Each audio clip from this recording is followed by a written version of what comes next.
Fire Escape Academy Inspector Training. We're here in Washington, D.C. I think this is 14th in Rhode Island, more or less.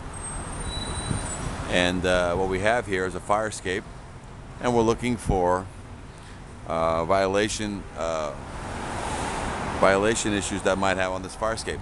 There's only two reasons to write a violation: deterioration and our structural issues. So let's take a look. And for deterioration, it's pretty simple. Does it have more paint than rust or more rust than paint? And this fire escape currently has more paint than rust. So there's no deterioration, because with a spot paint you can get this fire escape back to a good painted condition. But let's take a look at it structurally then, to see if there's anything else.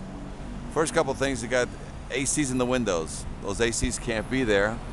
We tell people that face a fire escape, the only type of AC you can buy is the ones that are inside the building, that have that hose that goes to the outside window, and those are easily moved or removed in case of an emergency.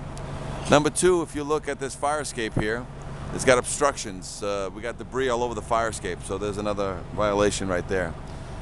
The ladder is tied by a small piece of rope at the top. You may or may not be able to see that, but that means it doesn't have a release mechanism. And that release mechanism is what would stop people from stealing or breaking into this building. The weights are right over the front, and there's no cage to control the weight. So should that cable ever break loose, that weight is going to come down on somebody. It could be a fireman, could be one of the people. So those alone are enough to write a violation on this fire escape, and you would write repair, paint, and test. Never write the word scrape, because that only talks about scraping and painting. So you got to write repair, paint, and test the fire escape, and that will trigger a question as to what to do next, and you need to get an evaluation by a structural engineer, and all the components will be tested, and things like the ladder will be addressed, the weight box will be addressed. If you look at this building, there's also some indication that where it ties into the building, the cement is spalling, so that will be picked up by the engineer's report. If you have any question on this or any other fire escape video you've seen, give us a call at 866-649-0333, or visit our website, firescapeengineers.com.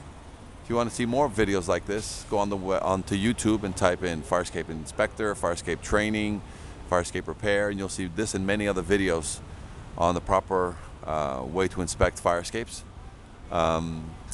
If you also want to implement the Fire Escape Awareness Program in your city, we offer free consultation and implementation, and we'll give you industry standard documentation such as fire escapes confidence tests, industry standard tags, load test criteria, and repair criteria for you to implement and take control of these fire escapes in your city.